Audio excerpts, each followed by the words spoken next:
Hi, welcome to my channel. Today I am going to teach you the 11th chapter of class 8 on NCERT based, that is force and pressure. If you like the video, then please subscribe my channel, share the video and like the video. And if you have any doubt, please comment on the comment box. And आपको इस chapter का भी notes जो है वो description box में मिल जाएगा, आप वहाँ से डाउनलोड कर सकते हो। अब हम लोग स्टार्ट करते हैं chapter force and pressure. Force and pressure chapter, तो जिसमें सबसे पहला वर्ड है फोर्स। तो what do you mean by force? Force क्या होता है? तो साइंटिफिक लैंग्वेज में, सिंपल वर्ड्स में, फोर्स का मतलब होता है पुश और पुल। पुश और पुल, इसका मतलब होता है फोर्स। कि कुछ भी एक्शंस हो गया, जैसे किसी चीज़ को हैंग करना, हैंगिंग, रनिंग, स्किपिंग, में किसी चीज़ को होल्ड करना, एनीथिंग, जो ये सारे हैं सब में कहीं ना कहीं कुछ ना कुछ फोर्स अप्लाइड होते हैं। तो वहाँ पे कुछ ना कुछ, क्योंकि वहाँ पे या तो पुश या तो पुल एक्शन वर्क कर रहा होता है, तो इस वजह से वहाँ पे फोर्स अप्लाई होते हैं। फोर्स का मतलब ही होता है पुश और पुल। तो फोर्स ड्यू टू इंटरैक्शन। अब हम लोग फोर्स क्यों होता है? इंटरैक्शन की वजह से होता है। ये आप सिंपल एग्जाम्पल्स में समझ सकते हो। Car and a man. अगर एक कार खड़ी है और वहाँ एक मैन खड़ा है, ठीक है, तो इन दोनों के बीच में कोई इंटरैक्शन नहीं है, तो कोई भी फोर्स मैन के तरफ से कार पे नहीं लग रहा है या कार के तरफ से मैन पे लग रहा है। इन दोनों के बीच में कोई फोर्स नहीं है। बट ये कार चल भी नहीं रही है, कार रुकी हुई है। अगर ये कार ख़राब भी रहती और मैन यहाँ खड़ा रहता तो कार नहीं चलने लगती। अब यही कार को सेम मैन धक्का दे रहा है, तो ये कार थोड़ा सा बढ़ेगी। इसका मतलब वहाँ पे क्या हुआ? फोर्स अप्लाइड हुआ और कार थोड़ी मूव की। तो फोर्स के अप्लाई होने के लिए इंटरैक्शन बहुत ज़रूरी है। क्या बहुत ज़रूरी है? इंटरैक्शन। दो सब्सटेंस, दो ऑब्जेक्ट में इंटरैक्शन बहुत ज़रूरी है। अब हम लोग थोड़ा बहुत एक्सप्लोर करेंगे कि अबाउट फोर्स। तो फोर्स का जो वैल्यू होता है, फोर्स के वैल्यू को हम लोग बोलते हैं मैग्नीट्यूड। फोर्स के वैल्यू को हम लोग बोलते हैं value of force is called its magnitude. तो फोर्स का दो चीज़ होता है, एक तो उसका मैग्नीट्यूड होता है, दूसरा डायरेक्शन होता है। तो ऐसे जो भी ऐसे जो भी होते हैं, फोर्स हो गया, प्रेशर, इस टाइप के जिसके मैग्नीट्यूड और डायरेक्शन दोनों होते हैं, ऐसे जितने भी फिजिकल क्वांटिटी हैं जिसके मैग्नीट्यूड और डायरेक्शन दोनों होते हैं, उसको हम लोग बोलते हैं वेक्टर क्वांटिटी। क्या बोलते हैं? Vector quantity. और जिसके सिर्फ ओनली मैग्नीट्यूड होते हैं उसको हम लोग बोलते हैं स्केलर क्वांटिटी। इसका एग्जाम्पल हो जाएगा जैसे कि टाइम,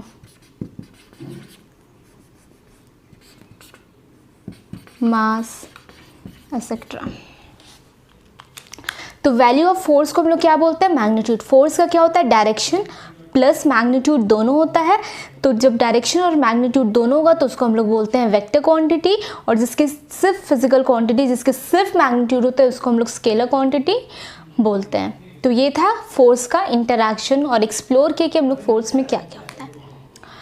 अब हम लोग देखेंगे कि फोर्स के वैल्यू, अगर कोई दो फोर्स एक्ट कर रहा है तो उसके मैग्नीट्यूड पे क्या असर पड़ता है। अगर फोर्स ये है 1 और एक फोर्स है 2, ये ऑब्जेक्ट है, इस पे फोर्स 1 भी लग रहा है, इस पे फोर्स 2 भी लग रहा है, तो जो फोर्स नेट होगा, मतलब जो टोटल फोर्स इस ऑब्जेक्ट पे लग रहा होगा, वो हो जाएगा F1 प्लस F2। ठीक है। अगर सेम ऑब्जेक्ट पे एक फोर्स लग रहा है F1 और इससे कुछ F2 फोर्स निकल रहा है, या आप कह सकते हो डिफरेंट डायरेक्शन में भी है, डिफरेंट डायरेक्शन में है, या फिर फोर्स इतना अप्लाइड हो रहा है और इतना फोर्स उससे रिलीज हो रहा है, तब जो नेट फोर्स होता है, मतलब अगर डिफरेंट डायरेक्शन में होता है तब जो नेट फोर्स होता है वो F1 माइनस F2 होगा। जो बड़ा क्वांटिटी को उससे स्मॉलर क्वांटिटी को माइनस कर। अगर सेम डायरेक्शन में फोर्स लग रहा है तो फोर्स ऐड होता है, अगर डिफरेंट डायरेक्शन में फोर्स लग रहा है तो फोर्स जो है वो माइनस होता है। तो ये था मैग्नीट्यूड के लिए। तो अगर सेम डायरेक्शन में फोर्स किसी ऑब्जेक्ट पे लगेगा तो क्या होगा, फोर्स ऐड होगा, लेकिन अगर डिफरेंट डायरेक्शन में लगेगा तो क्या होगा, फोर्स सब्ट्रैक्ट होगा नेट फोर्स के लिए। जो ऐसा यूनिट होता है फोर्स का वो होता है न्यूटन। क्या होता है, न्यूटन। 1 न्यूटन को हम लोग डिनोट करते हैं kg मीटर पर सेकेंड स्क्वायर से, क्योंकि फोर्स होता है मास इनटू एक्सेलरेशन। जब न्यूटन्स लॉ पढ़ोगे आप लोग तो देखोगे तो मास के लिए केजी और एक्सेलरेशन का मीटर पर सेकेंड स्क्वायर होता है। दो ये 12th के बेसिस पे उतना इंपॉर्टेंट नहीं है, फिर भी मैं डिस्कस कर दे रही हूँ। तो ऐसा यूनिट क्या होता है, न्यूटन होता है। 1 न्यूटन का मतलब क्या होता है, 1 kg मीटर पर सेकेंड स्क्वायर।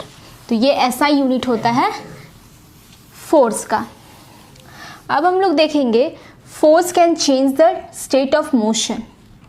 तो फोर्स जो है वो स्टेट ऑफ मोशन चेंज कर सकता है। स्टेट ऑफ मोशन का मतलब है डायरेक्शन मोशन का स्लैश स्पीड।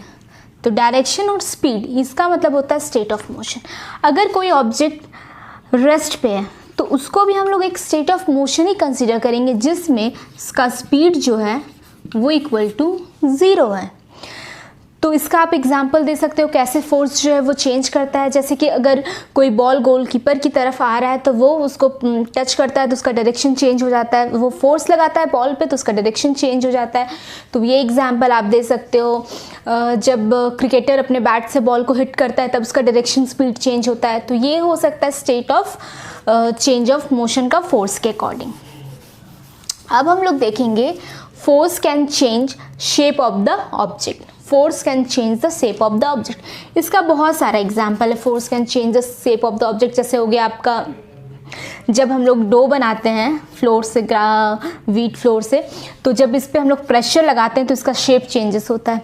एक रबर बैंड जो है उसको अगर हम लोग प्रेशर लगाए दोनों एंड से तब भी उसका शेप चेंज होगा, या उसके एक एंड को फिक्स कर दे और दूसरे एंड से फोर्स लगाए तब भी उसका प्रेशर चेंज होगा। तो ये कुछ है जो चेंज करते हैं शेप। और कहीं कहीं आप फोर्स अप्लाई करते हो मगर ना तो मोशन चेंज होता है उसका, ना तो शेप चेंज होता है। जैसे कि एक वॉल है, इस पे आप कितना भी प्रेशर लगा लो ये अपने जगह से मूव नहीं करेगा, वो जहाँ है वहीं, ना ही इसका शेप चेंज होगा अपने हाथ से आप कितने भी लगा लो। फिर आपका एग्जाम्पल हो गया एक बहुत हैवी बॉक्स, उसको भी आप कितना भी प्रेशर लगा लो, मतलब एक पर्सन के मस्कुलर फोर्स से तो ये नहीं घसकने वाला या ये मूव करने वाला।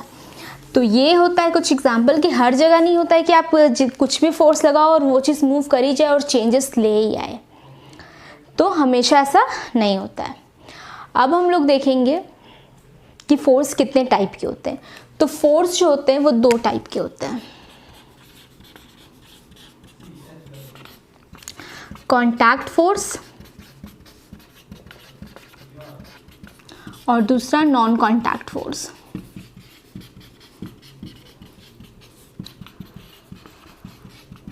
ठीक है, कॉन्टैक्ट फोर्स के एग्जाम्पल हो जाएंगे आपके मस्कुलर फोर्स,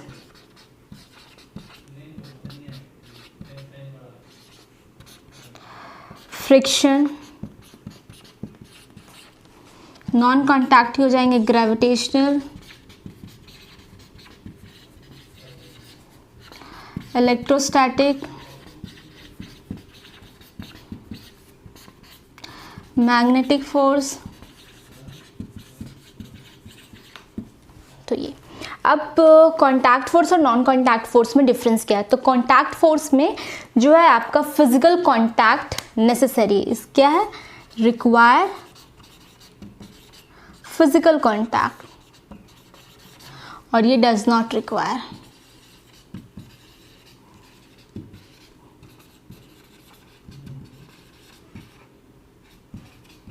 अब आप लोग बहुत जन बोलोगे कि अभी तो आप थोड़ी देर पहले बोली कि फोर्स ड्यू टू इंटरैक्शन होता है, तो फिर नॉन कॉन्टैक्ट फोर्स में क्या हो रहा है? मैंने कहा इंटरैक्शन, मैंने वहाँ ये नहीं कहा था कि इंटरैक्शन का मतलब है फिजिकल कॉन्टैक्ट। ये जो नॉन कॉन्टैक्ट फोर्स है, इसमें दो ऑब्जेक्ट, दो पार्टिकल्स के बीच में इंटरैक्शन हो रहा है। इन्हें इंटरैक्शन करने के लिए फिजिकल कॉन्टैक्ट की ज़रूरत नहीं है। आप देख सकते हो दो चार्ज बॉडी आपस में इंटरैक्ट कर सकते हैं by the process of induction. उन्हें कोई भी फिजिकल कॉन्टैक्ट की उस प्रोसेस में ज़रूरत नहीं होती है। तो इसलिए नॉन कॉन्टैक्ट फोर्स का मतलब हुआ कि फिजिकल कॉन्टैक्ट नहीं हो रहा है, बट इंटरैक्शन हो रहा है। तो फोर्स विदाउट एनी इंटरैक्शन, दो ऑब्जेक्ट के बीच में फोर्स नहीं हो सकता। तो अब हम लोग देखेंगे मस्कुलर फोर्स। तो मस्कुलर फोर्स वो होता है जिसमें हम लोग अपने मसल से फोर्स लगाते हैं, मसल से एनर्जी लगाते हैं। जैसे कि हो गया एक कोई भी ब्लॉकआउट जो है वो मतलब ब्लॉकआउट गाड़ी खींच रहा हो, या फिर हॉर्स जो है बहुत सारे सामान को ढोते हैं, डंकी हो गए, इतने डोंकी, ये सब कितने सारे हैं एग्जाम्पल्स। तो वो सारे मस्कुलर फोर्स के एग्जाम्पल है। फ्रिक्शन जो है वो चेंज इन मोशन में सबसे बड़ा फोर्स जो होता है वो फ्रिक्शन होता है।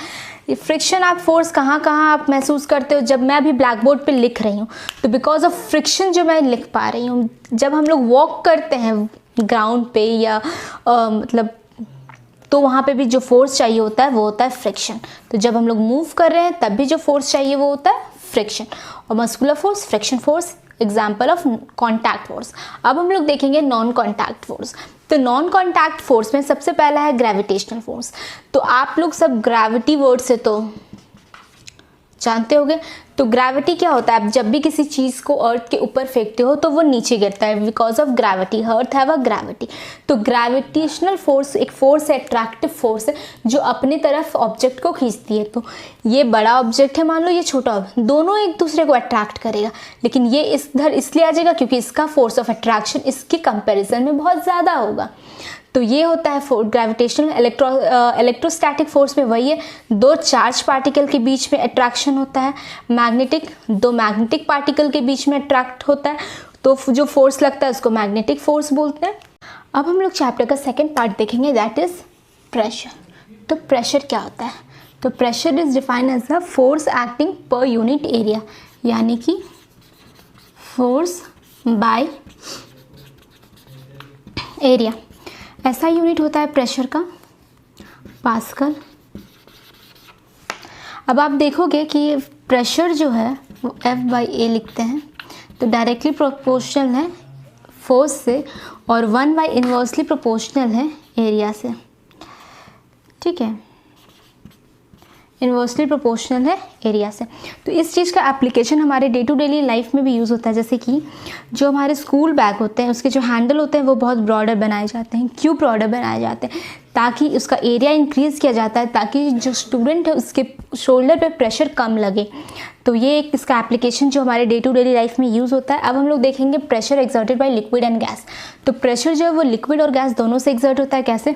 मान लीजिए एक कंटेनर है, एक इसमें पाइप लगा दीजिए, इसमें लिक्विड भर दीजिए और एक बलून लगा दीजिए। तो आप देखिएगा बलून में जैसे जैसे पानी जाएगा वो उसका साइज़ इंक्रीज़ होगा। इसका मतलब उसको प्रेशर पड़ रहा है, उसके लिए इन्फ्लेट हो रहा है, उसके साइज़ इंक्रीज़ कर रहे हैं।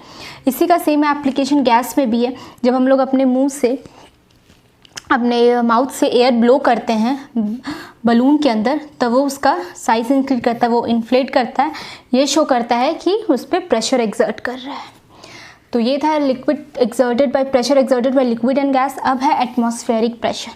तो हम लोग चाहते हैं कि एक एयर का एनवेलप है हमारे अर्थ के चारों अराउंड, तो उसको हम लोग बोलते हैं एटमॉस्फेयर। तो जो एयर के थ्रू जो हमें डेली प्रेशर लगता है उसी को हम लोग बोलते हैं एटमॉस्फेरिक प्रेशर। तो pressure exerted by air present at the surrounding is called atmospheric pressure. That's it. Thank you.